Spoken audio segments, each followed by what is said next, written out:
안녕하세요. 팩스의 시대 상식통입니다. 오늘은 조금 진지한 이야기를 해보려 합니다. 돈이 많으면 오래 산다. 이 문장 여러분은 어떻게 들리시나요? 한때는 농담처럼 들리던 말이었습니다. 부자는 오래 살고 가난한 사람은 빨리 죽는다. 이런 말이요. 하지만 요즘은 이게 단순한 말이 아니라 과학적 통계로 입증된 현실이 되어가고 있습니다. 미국과 한국 두 나라에서 거의 동시에 놀라운 연구 결과가 나왔습니다. 바로 소득이 높은 사람은 건강하게 오래 살고 소득이 낮은 사람은 더 빨리 병들고 더 일찍 세상을 떠난다는 사실입니다. 이건 단순히 개인의 운이나 체질 문제가 아닙니다. 우리가 살아가는 사회 구조의 문제이자 앞으로의 100세 시대에서 반드시 짚고 넘어가야 할 주제입니다. 오늘은 이 문제를 함께 깊이 들여다보려 합니다. 돈과 건강, 그리고 인간의 수명은 어떤 관계를 맺고 있을까요? 그 사이에 숨어있는 이야기를 지금부터 차근차근 풀어보겠습니다. 먼저 미국에서 발표된 한 연구 결과입니다. 미국 고령화위원회 그리고 매사추세츠 대학교의 연구팀이 무려 1만 가구의 노인 데이터를 5년간 추적했습니다. 그리고 그들이 내린 결론은 충격적이었습니다. 고소득층 노인은 저소득층보다 평균 9년 더 오래 산다. 이건 단순한 추정치가 아니라 철저한 통계 분석을 바탕으로 한 결과였습니다. 소득 하위 20% 노인들의 평균 수명은 76세, 상위 20% 노인들의 평균 수명은 85세. 그 차이가 9년이었습니다. 여러분, 9년이란 시간이 결코 짧지 않습니다. 아이 하나가 초등학교를 입학해서 졸업할 때까지의 시간, 그만큼의 인생이 고소득층에게 더 주어진 셈이죠. 연구팀은 이 결과를 다시 세밀하게 나눠봤습니다. 소득이 조금만 올라가도 수명은 조금씩 늘어났습니다. 예를 들어 하위 40% 그룹의 평균 수명은 79세, 중간층은 81세, 상위 80%는 83세로 나타났습니다. 즉 소득이 높을수록 수명이 늘어난다. 그건 분명한 데이터였습니다. 그렇다면 왜 이런 결과가 나타날까요? 연구팀은 세 가지 원인을 제시했습니다. 첫째는 예방적 건강관리의 차이. 돈이 있으면 건강검진을 제때 받습니다. 운동을 하고 식습관을 관리하고 필요하면 영양제나 보조제를 구입할 여유도 있죠. 둘째는 치료비 부담. 아파도 병원에 가지 못하는 사람들, 그들은 대부분 저소득층입니다. 진료비, 약값, 교통비까지 모두 부담이 되기 때문입니다. 결국 병이 커진 뒤에야 병원에 가게 됩니다. 셋째는 정신적 스트레스. 가난은 몸보다 마음을 먼저 병들게 합니다. 매달 월세를 내야 하고 식비와 약값 사이에서 고민해야 하고 오늘은 뭐를 포기해야 하나를 생각해야 하죠. 이런 스트레스는 면역력을 떨어뜨리고 결국 신체적 질병으로 이어집니다. 이 연구를 발표한 제시카 존스턴 디렉터는 이렇게 말했습니다. 저소득층 노인들은 식료품을 살지, 집세를 낼지, 아니면 약을 살지 매번 어려운 선택을 해야 합니다. 그들의 하루하루가 이미 건강을 갉아먹고 있습니다. 참 씁쓸한 이야기지만 이게 현실입니다. 그렇다면 왜 돈이 건강을 좌우하게 된 걸까요? 단순히 병원비 때문만은 아닙니다. 이건 삶의 구조가 그렇게 짜여 있기 때문입니다. 먼저 돈이 많으면 선택의 자유가 있습니다. 건강한 음식을 살 수 있고 시간을 내서 운동할 수도 있고 스트레스를 풀기 위한 취미나 여행도 가능합니다. 하지만 돈이 부족하면 그 모든 선택이 사라집니다. 값싼 인스턴트 식품으로 끼니를 때우고 하루 종일 일하느라 운동할 시간도 없고 스트레스를 풀 여유조차 없습니다. 이건 단순히 노력 부족이 아닙니다. 환경의 차이입니다. 또 한 가지, 고소득층은 의료정보 접근성도 훨씬 높습니다. 건강보험, 사보험, 병원 선택권, 심지어 좋은 의사와 병원을 알고 있는 네트워크 자체가 다릅니다. 반면 저소득층은 이 병원은 비싸서 못 가겠네라며 의료 접근 자체가 제한됩니다. 이 차이가 누적되면 질병의 조기 발견이 늦어지고 치료 시기를 놓치게 됩니다. 또 정신적인 부분도 큽니다. 경제적 불안은 불면 우울, 불안증을 낳습니다.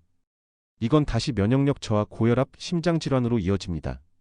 즉 돈이 곧 건강의 방패막이 되는 구조가 만들어진 겁니다. 여기에 더해 사회적으로도 이런 격차를 키우는 요인이 있습니다. 예를 들어 고소득층은 건강을 유지하기 위해 더 좋은 환경에서 삽니다. 공기 좋은 곳, 소음 적은 곳, 쾌적한 주거지죠. 반면 저소득층은 대개 교통량이 많고 미세먼지와 소음이 심한 지역에 삽니다. 이건 장기적으로 폐 질환이나 심혈관 질환 위험을 높입니다. 또한 건강한 생활 습관을 지키는 데에는 사회적 분위기도 중요합니다.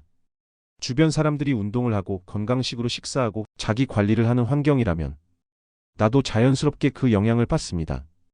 하지만 주변 모두가 힘든 생계를 꾸리느라 건강을 돌볼 여유가 없다면 나 역시 그 영향을 벗어나기 어렵습니다.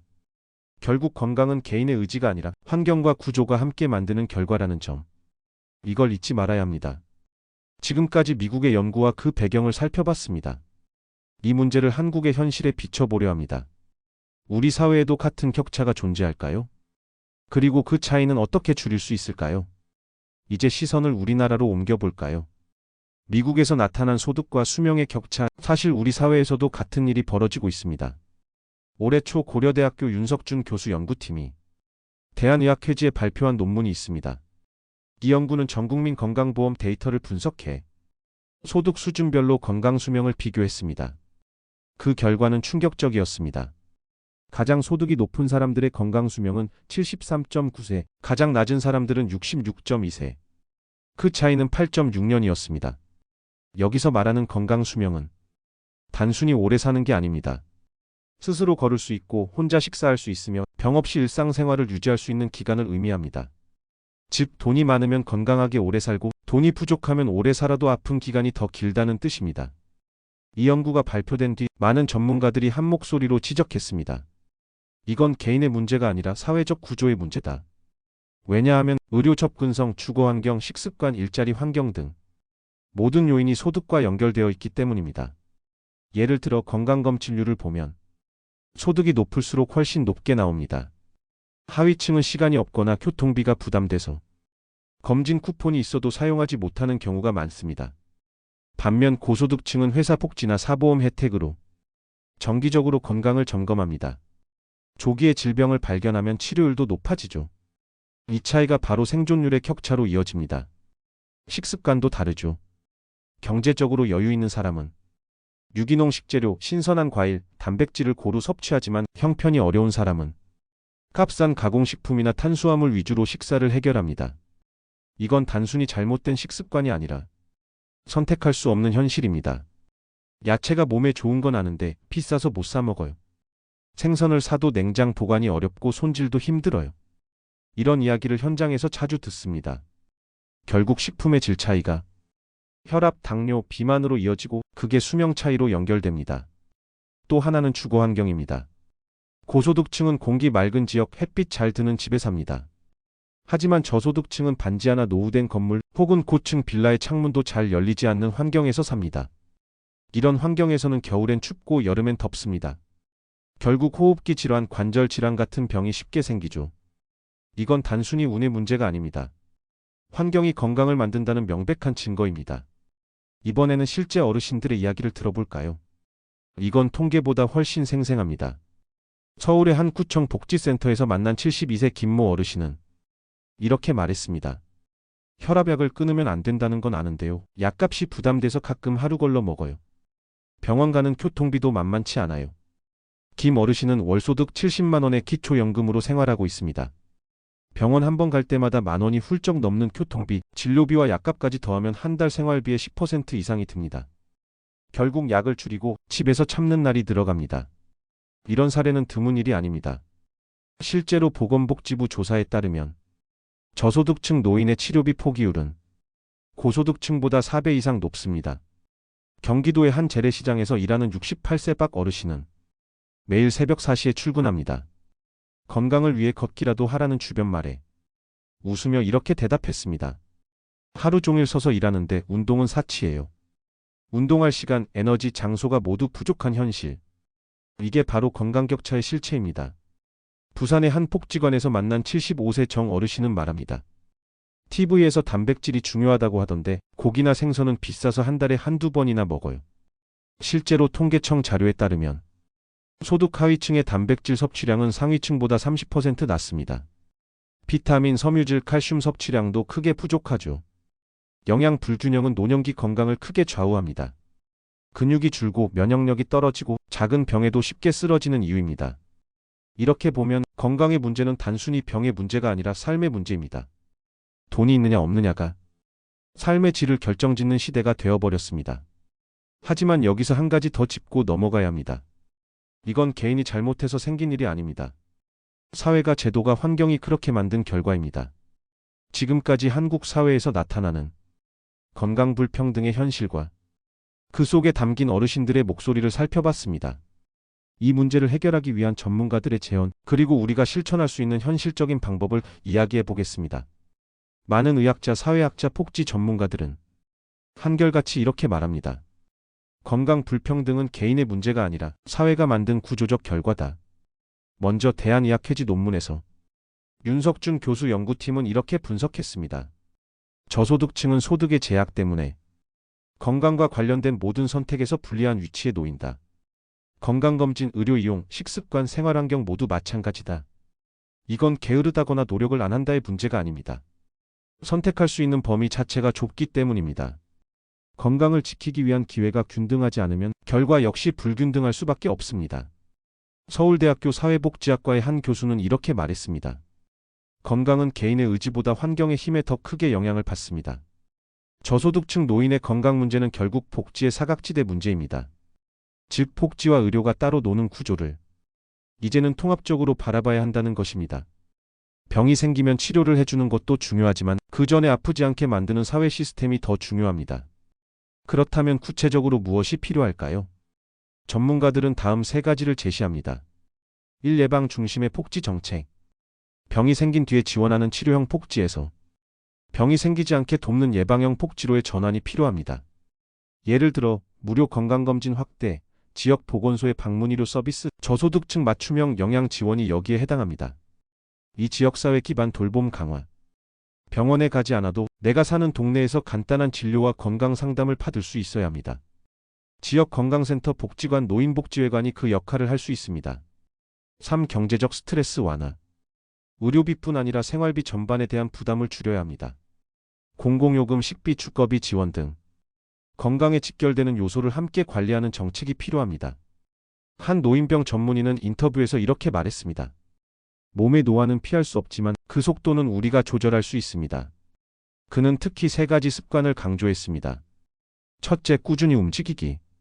하루 30분만 걸어도 혈액순환과 면역력이 향상됩니다. 둘째, 정기검진 받기. 초기에 발견하면 치료가 쉽고 비용도 훨씬 적게 듭니다. 셋째, 마음의 건강 돌보기. 스트레스와 우울은 만성질환의 뿌리가 됩니다. 웃는 일, 누군가와 대화하는 일이 가장 좋은 약입니다. 이제 마지막으로 우리에게 남겨진 과제에 대해 이야기해볼까요? 건강은 혼자만의 문제가 아닙니다. 누군가와 함께 있을 때, 이야기할 때, 서로 돌볼 때 건강은 더 단단해집니다. 많은 연구에서 확인된 사실 하나. 사회적 관계가 풍부한 사람일수록 병에 걸릴 확률이 낮고 수명도 길다. 즉 돈이 많지 않아도 사람과 연결되어 있는 삶은 건강에 큰 힘이 됩니다. 어떤 어르신은 이렇게 말씀하셨습니다. 나이 들어서 제일 무서운 건 병이 아니고 외로움이에요. 외로움은 실제로 심혈관 질환, 치매, 우울증의 주요 원인 중 하나입니다. 반대로 이웃과 인사하고 친구와 차 한잔 나누고 가족과 전화 한 통 하는 일들이 심리적 면역력을 크게 높입니다. 그래서 건강을 위한 첫걸음은 몸을 돌보는 일과 마음을 돌보는 일, 두 가지를 함께 하는 것입니다. 물론 지금 당장 소득 격차를 바꾸긴 어렵습니다. 하지만 우리가 지금 할 수 있는 일도 있습니다. 하루 30분 가볍게 걷기, 싱겁게 먹기, 물 자주 마시기, 혈압과 혈당 체크하기, 주변 어르신들과 안부 나누기, 웃는 습관 만들기. 이건 돈이 들지 않습니다.